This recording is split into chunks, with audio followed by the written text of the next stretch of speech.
We've now seen 2 separate people shot and killed by your officers within 17 days. Do either of you plan on taking any accountability for those actions?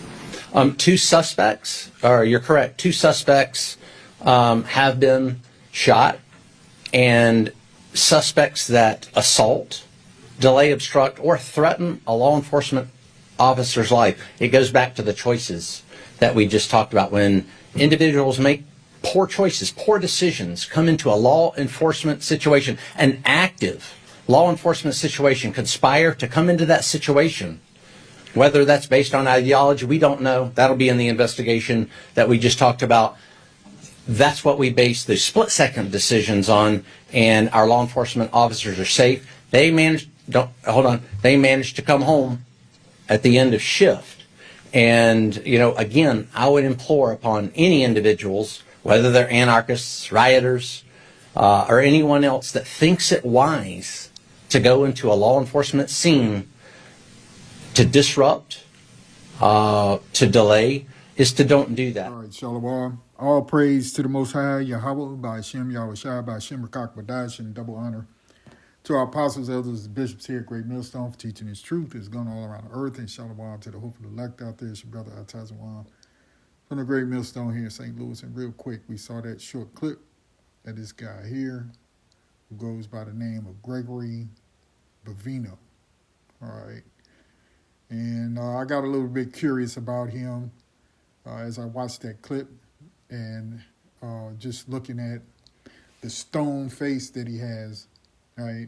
And really wanted to know a little bit about him and his approach to what they call law enforcement here in Babylon the Great. And this guy has been a key cog in the I.C.E.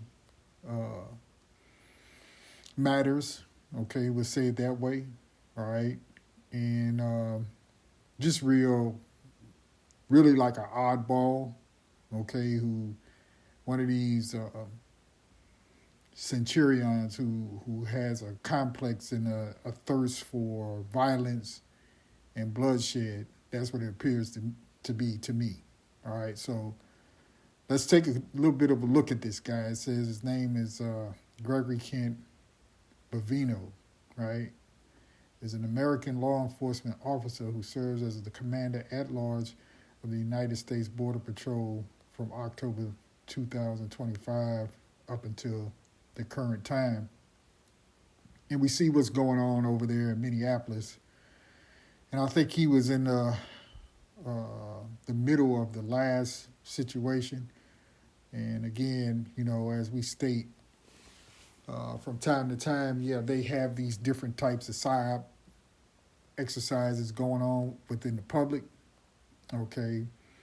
So we look at this just for face value, but knowing that they have a bigger plan, so they think, all right, for Babylon the Great, and ultimately it is Yahweh Hashem Yahweh Shai who is egging them on to do what he wants them to do, though they think that they're doing it on their own. All right, so we'll look at this just a little bit here. Like I said, I'm curious as to where this guy comes from. All right, so you can go to Wikipedia and look up stuff on him if you like. But it says here, in the second presidency of Donald Trump, Bavino became involved in administration's immigration policy. In June 2025, he was named the tactical commander of a mass raid operation in Los Angeles that led to protests across the city. And it appears this guy loves attention and he loves controversy. Okay. After the operation concluded, he shifted to Chicago to serve as the commander of Operation Midway Blitz. In the Los Angeles and Chicago operations, Bavino assumed a public-facing role, right? So he loves the attention. And, what I conclude from this, as it's briefly written, is, he's basically a hired gun. Like, he goes to all these different places, basically, to get it cracking, all right? That seems to be his job, okay? Then it goes on and says, by October, he had been referred to as a commander at large of the Border Patrol in January 2026. The Atlantic reported that Bovino had been demoted following the killings of Renee Good and Alex Pretty. Maybe, maybe not. I don't know. It at this point it really just doesn't matter. Babylon is falling. Period. So not a big deal there. So let's go over here and look at a little bit more information. This is BBN Times. It says Gregory Bovino's net worth, ethnicity, Border Patrol, leadership, and his commander role in I.C.E. All right. Let's see here. It says Gregory Bovino has emerged as one of the most prominent figures in American immigration enforcement, particularly under the second Trump administration. All right. Again, it appears he loves the spotlight. Okay. Salakia. Here it says, as the public face of large-scale deportation operations, Bovino has overseen raids in major cities like Los Angeles, Salakia, Chicago, and Minneapolis, drawing both praise from supporters of strict border policies and sharp criticism from advocates for immigration rights. His involvement with U.S. immigration and custom enforcement has positioned him in the center of national debate on immigration, where his actions have been scrutinized for their aggressiveness and potential overreach. Okay, and anytime, as it showed in the film, I think I did a short video on it as well, this guy trying to come to an aid of a woman that was, being aggressively attacked by them. He got involved in the middle of it, and as it appeared, they I think fired 9 rounds, something like that. Okay, and allegedly he died. Right, so we're looking at the aggressive nature of what they're doing in the cities. Basically going about to try to incite a riot, okay, being overly aggressive with their tactical efforts, if you will, for lack of a better way of saying it, for deporting so-called immigrants. And the irony of the whole thing is he himself is from a family of what you would call Italian immigrants, if I'm not mistaken. I read that in his bio. Okay, so that's the irony of it. But anyway, it says, while his professional life is well documented through official channels and media reports, details about his personal finances remain somewhat opaque, which estimates placing his net worth in the low millions. So you could say anywhere between $1 to $9 million this dude is worth. Allegedly, all right, supposedly. Then it goes through his history. Let's see here. See here, it says a little bit about his background. It says the ancestry on Bovino's father's side traces back to rural working class origins in Italy, not dissimilar from the backgrounds of Mexicans and Central American migrants crossing the southern border today, right? That's that irony I was just speaking about, okay? He himself comes from a family of people who came here looking for a better life, you see? Growing up, Bovino was immersed in Italian-American culture, likely influenced by family stories of struggle and success in the New World, okay? And then it goes into his life. We don't need to read that. Let's see here. Then it goes into his career. Let's drop down here. It says Bovino's reputation for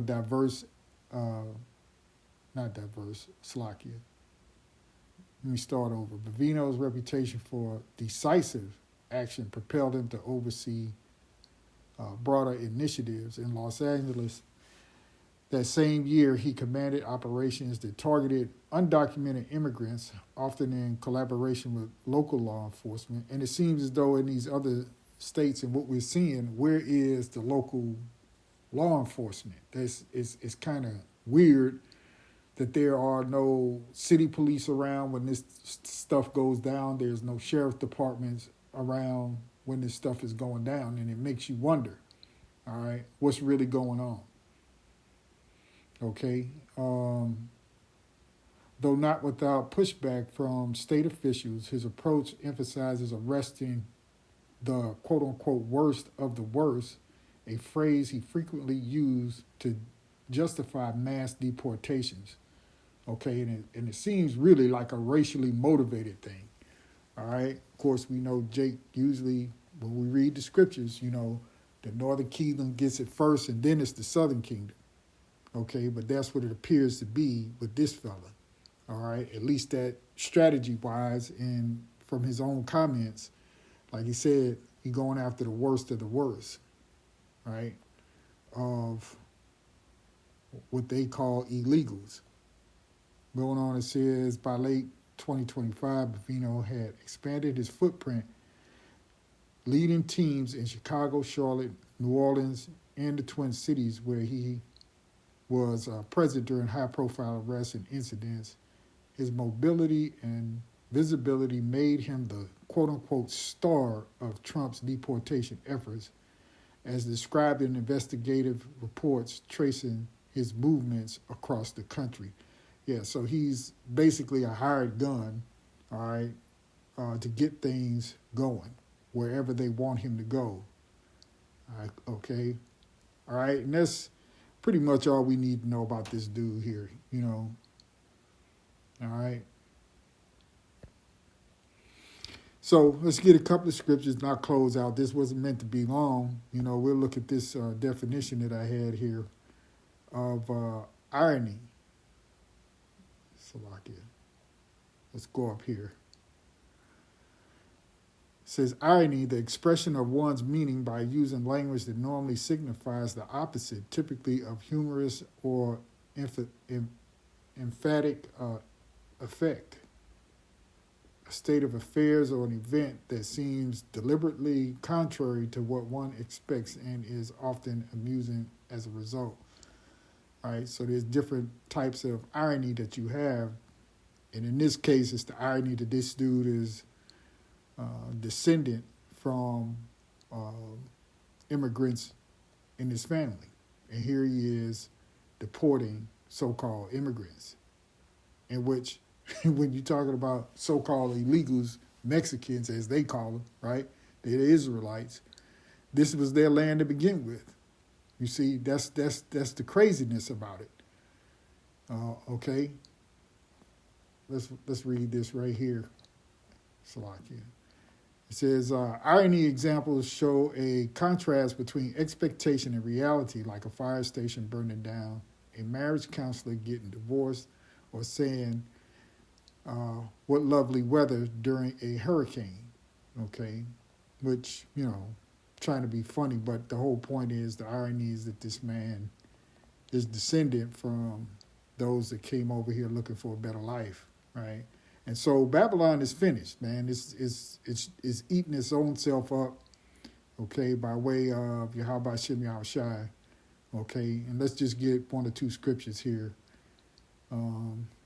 Where I want to start. Let's just jump in right here at Mark 30 and 20, and it reads, and a multitude coming together again so that they could not such much as eat bread, right? Meaning it was a big crowd, and when his friends heard of it, they went out to lay hold on him, for they said he is beside himself. And the scribes which came down from Jerusalem said, he hath Beelzebub, speaking of Yahushua, and by the prince of the devils casted he out devils. And he called them unto him and said unto them in parables, who can Satan cast out? Salakia. How can Satan cast out Satan? And if a kingdom be divided against itself, that kingdom cannot stand. And if a house be divided against itself, the house cannot stand. And if Satan rise up against himself and be divided, he cannot stand, but hath an end. Right? And this place has an end because now you got, you know, the law, as they say, the law enforcement, the government against its own people, okay, and the people against its own government. You see, and in that wise, okay, the people against each other, right? This whole idea of a two-party system going against each other, all right, all of this is madness, and this house is falling right in front of it. Okay, this Babylon the Great is finished. Okay, I'll finish this out at verse 27. No man can enter into a strong man's house and spoil his goods, except he will first bind the strong man, and then he will spoil his goods. You know, so the way this place is being run by these devils, okay, there's no way for it to succeed, all right, any further, that is. Revelation 18:19, and we went into this a little bit last night in our stream, okay? Revelation 18:19, and they cast dust on their heads and cried, weeping and wailing, saying, alas, alas, that great city, which would be America or Babylon the Great, wherein were made rich all that had ships in the sea by reason of her costliness. For in 1 hour is she made desolate. Rejoice over her, thou heaven, and ye holy apostles and prophets, for the Most High have avenged you on her. And the mighty angel took up a stone like a great millstone and cast it into the sea, saying, thus with violence shall the great city Babylon be thrown down and shall be found no more at all. You see? So that's what's happening to this place. The Lord is throwing this place down, all right? And it's eating itself up, okay? It's rejecting itself, okay, through the Spirit, okay? This place is just like, as you would think, like if a person, you know, eventually if a person doesn't, let's take, for example, eating, you know, eventually the body will begin to eat itself away, right? If they don't consume any nourishment, the body will go on as long as it can and take away its own flesh, all right, to energize it. You see, so that's kind of what's happening here in Babylon the Great. All right, it's turning against itself. Revelation 19, Shalakia. Revelation 19 and 11. And I saw heaven open, and behold, a white horse, and he that sat upon it was called Faithful and True. And in righteousness do judge and make war. His eyes were as a flame of fire, and on his head were many crowns, and he had a name written that no man knew but himself. But he himself, Shalakia, and he was clothed with a vesture dipped in blood, and his name is called the Word of the Most High. And the armies which are in heaven followed him upon white horses, clothed in fine linen, white and clean, right? This is the return of Yahushua with the heavenly hosts, the angels, right, coming in their chariots. And out of his mouth goeth the sharp sword, that with it he should smite the nations, and he should rule them with a rod of iron, and he treadeth the winepress of the fierceness and wrath of almighty power. And he hath on his vesture and on his thigh a name written, King of Kings and Lord of Lords. And I saw an angel stand in the sun, and he cried with a loud voice, saying, of all the fowls that fly in the midst of heaven, come and gather yourselves together unto the supper of the great power. Listen, that ye may eat the flesh of kings, and the flesh of captains, and the flesh of mighty men, and the flesh of horses, and of them that sit on them, and the flesh of all men, both free and bond, both small and great. And so you look at these men who are captain of all these different, as they call them, law enforcement agencies, being run, right, here in Babylon the Great, all right, their flesh will eventually be flesh for the fowls of the air, all right. So though they have status and though they have power, some of them have riches, these kings, these captains of these forces, the 6 branches of the military, and now you could add Border Patrol and this guy, Gregory, whatever the heck his name is. What did I say his name is? I forgot the man's name. What's his doggone name? Bavino, right? It's Gregory Bavino, who is a captain here in Babylon the Great, right, of a force. You see, his flesh will be eaten, all right, by the fowls of the air. All right, when this place is finally thrown down, all right, and Yahweh Shem Yahushai, our Savior, Yahushai returns, all right. So that's kind of what this, when I saw that clip, it made me think of these particular scriptures and made me want to dig into this dude's background a little bit and see where he came from, all right.